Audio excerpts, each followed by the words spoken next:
Well, hi there.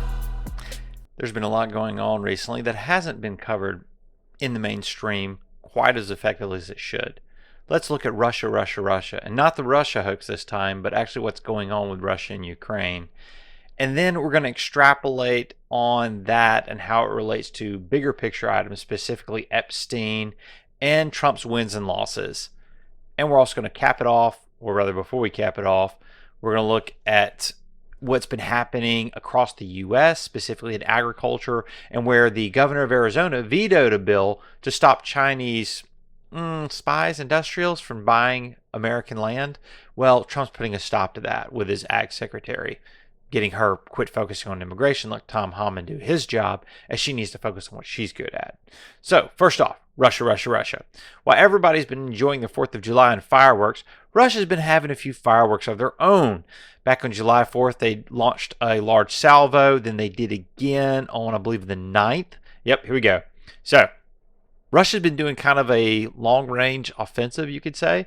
They took a page from what Ukraine has done with the drones, and they've basically amped that up and are now targeting Kiev and other heavily populated areas.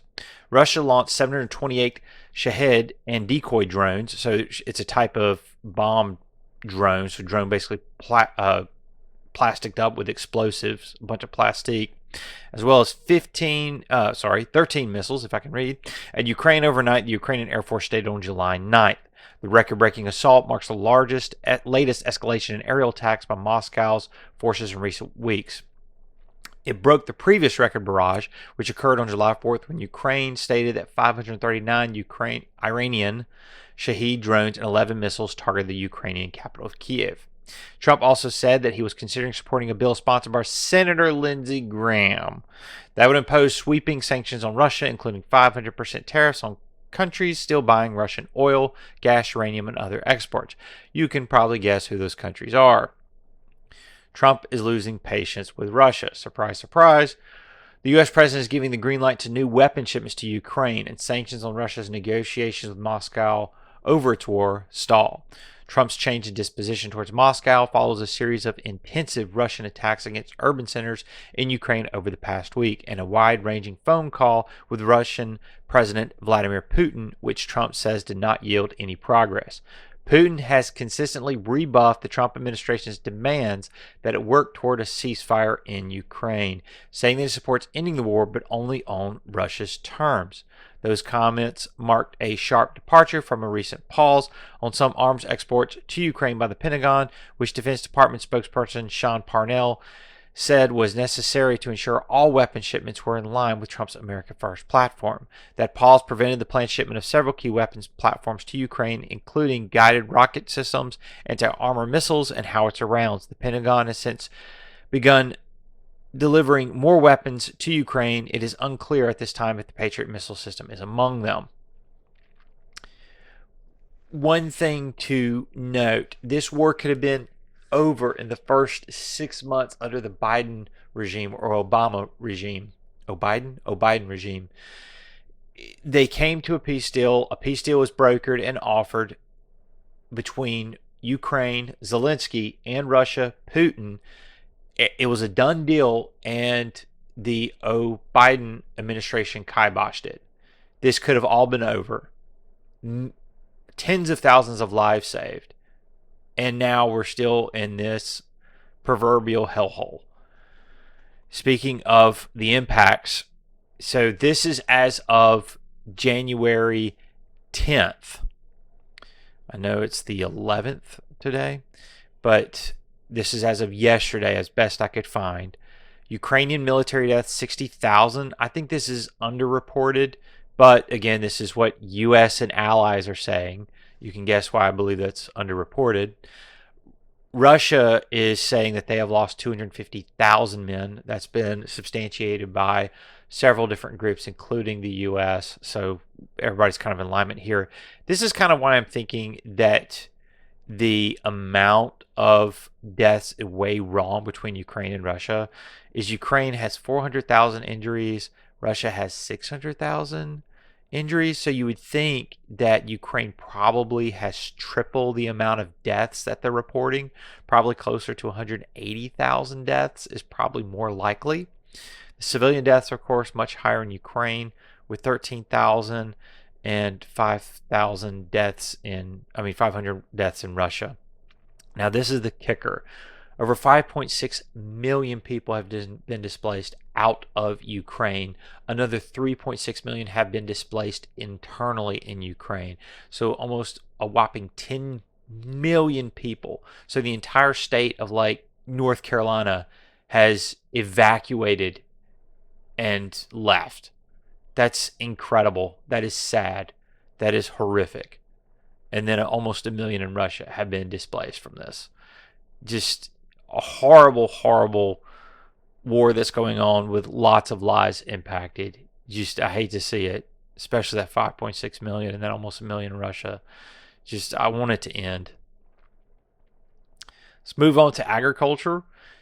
The Trump administration is moving to ban the sale of U.S. farmland to foreign adversaries with a particular focus on China, citing national security and food system vulnerabilities. According to MSN and Washington Post, the Agriculture Secretary Brooke Rollins announced the policy shift on Tuesday, saying the administration is preparing an executive order to working with state lawmakers to further block land purchases, especially near military bases.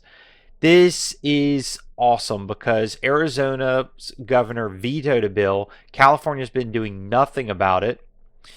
And Rollins went on to state that her mission is the protecting farmland is not just about feeding Americans, but protecting our nation and standing up to foreign adversaries who are buying our farmland, stealing our research, and creating dangerous vulnerabilities. Indeed.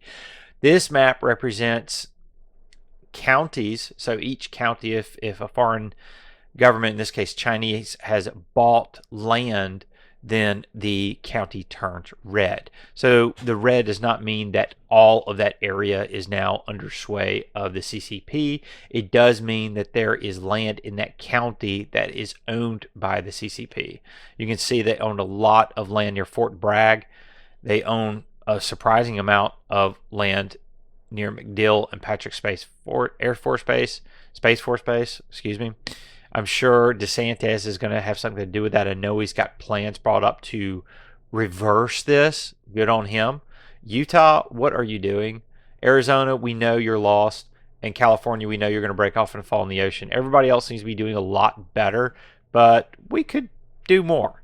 And it would be great. Look, we've got Tennessee and Alabama. Look, New York's doing something right for once. Can we give a hand to New York for doing something right? Like, I can't believe it. Even Bernie up in Vermont and Connecticut, they're, oh my goodness, those socialists understand you don't want to sell to another socialist. All right. So there's been a lot of horrible things going on relative to some pressers regarding Epstein, and rightfully so with Trump. I want to break down the good and the bad because I think a lot of people are losing sight of it. However, don't get me wrong, I am very upset with the Epstein files, but I want to put this in perspective and say why I believe the Epstein files are not over yet. Let's go through the bad first. Ukraine and Russia. We wanted that war to end. The war is still going on. Putin and Biden could have ended the war 6 months into the war. There was an offer of peace. Zelensky was signing off on it. They did give a chunk of land up, and it could have been over. However, Putin still is trying to save face. He's lost a lot of men, as you can tell and see. He's looking for something to show for it. And right now, he holds more cards than we're giving him credit for.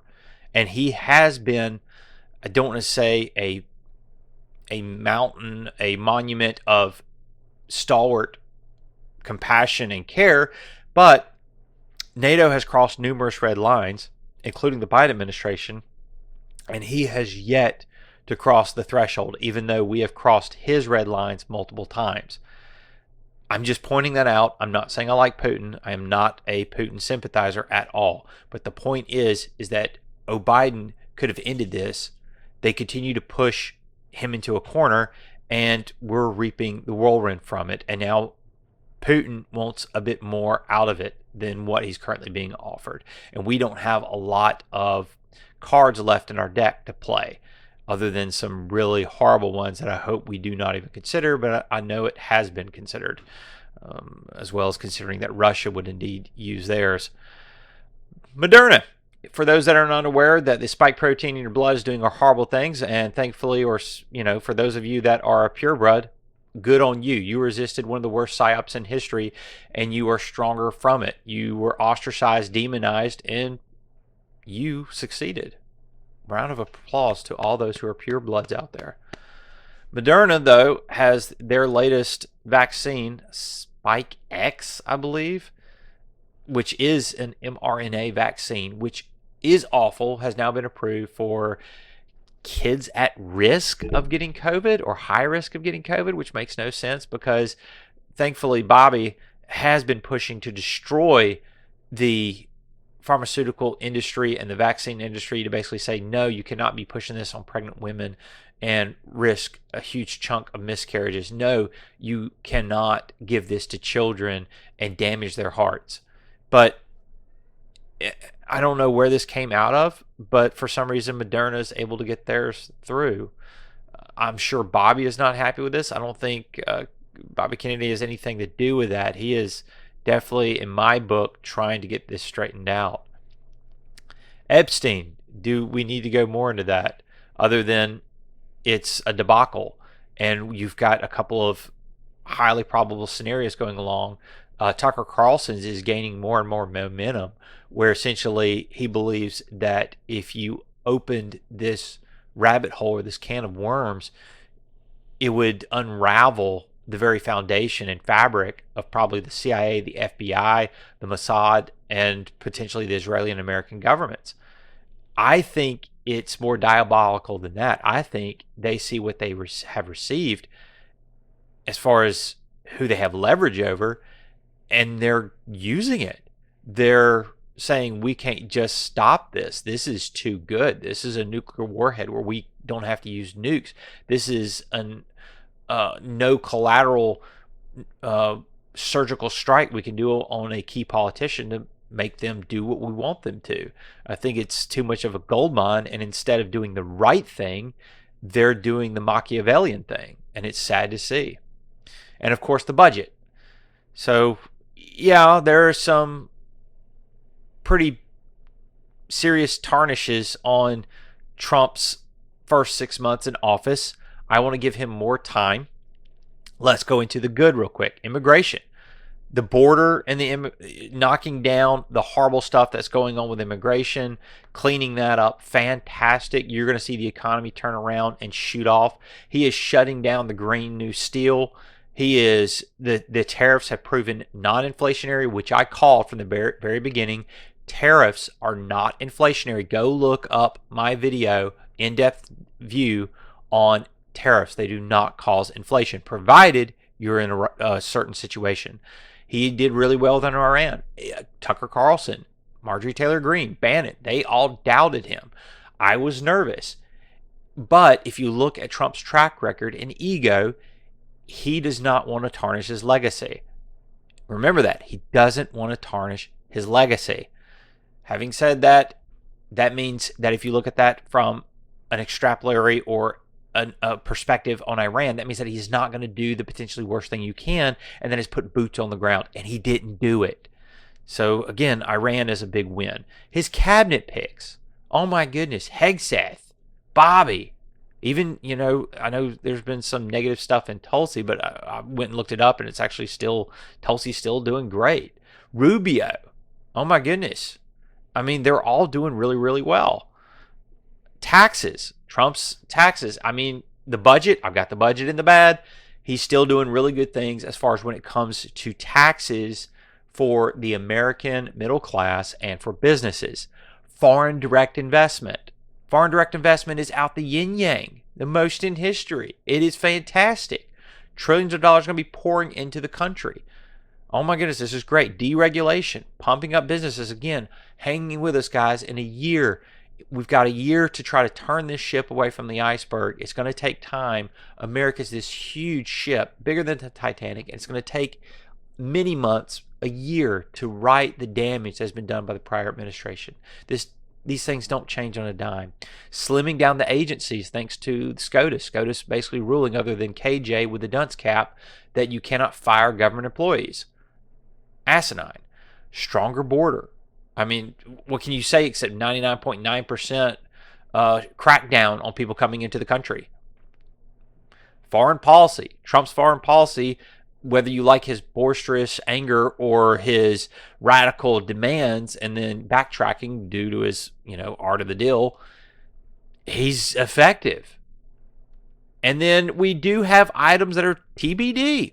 Woke. I know he has cracked down a lot, but if we take a really good outlook and perspective and look at what's been done, there's still a lot of woke out there, and it's been entrenched in the government. Woke is still there. It's just been beaten back some. We got to stomp it out. It is still there. Critical race theory, anti-whiteism, all of that is still baked into the cake. The economy. Again, it's going to take time. I believe we will start seeing the economy really turning around a year. I know they're saying, oh, look at the jobs. Oh, look at the inflation. Yeah, but what about the middle class? What about the lower class? We are still struggling. It's going to take time. I believe we still have another 6 to 9 months of rough seas before things start to level out a bit. Fauci. I mean, can we say that now? Can we say that, he was responsible for millions of deaths? Bueller? The auto pen. I'm hoping with the Biden doctor coming out and pleading the fifth that more will be cracked down on him. Again, I believe that what they should be doing is giving giving immunity for testifying to the doctor, so that way he can say who pressured him to sign off on the bill of health of Biden. Because we all know he was out of his gourd. And when did that start? So we can say from that point forward, from a matter of fact, per this doctor, per her, we can say everything forward by the auto pen is illegitimate. That's going to be critical. I want to see more of that. Decoupling from China, decoupling from the world. We are the strongest, most prolific country in the world when it comes to generating wealth. We need to get back in that business and leave everybody out of it. We should have our own manufacturing base. We should be making everything in-house. Education. He is trying to destroy the Department of Education, which is fantastic. They are an absolutely abysmal organization. They allow horrible teachers to continue. They have a horrible union that sucks life out of the system. They destroy children and inject them with dogma that is just absolutely insane. Healthcare. He's done some good on healthcare, but I'd still like to see more. There's just a little trickle of good that's come out of it regarding the drug prices bill, but there needs to be more to destroy the mechanism that is the industrial complex of healthcare, where they get more because you're sick. Energy. I want to see the energy. I want to see back 2016, 2017, 2018, 2019 Trump, where Trump was making us energy independent. I know it's going to take time. That's why it's TBD, and of course manufacturing. All these are TBD because they are not done yet. We do have a lot of good that's been done. There's a lot that's looking like it's in the works, and there's some really bad stuff. Now, getting back to the bad stuff, let's tackle each one of those independently. The budget. Trump has now announced that he is going to attack any Republican, any rhino, that does not back any rescission package. For those that do not understand what rescission is, you had the Build Back Better budget. Yeah, that's what we have now. The Big Beautiful Bill. Why do you think it's called BBB? It's because it is a rehash of that budget. So all the cuts that Doge wanted, that Elon Musk is upset with, is not in this budget. The only way to get it out now that that budget's been passed, is a process called rescission. Trump has now said any rhino that goes against a rescission package that cuts out funding for bureaucracy, administration for the government, will be primaried. So hopefully the budget can start cranking down, so we, throw off that cloak of potential inflation later on. Moderna. I don't know about that one. That one's really weird, guys.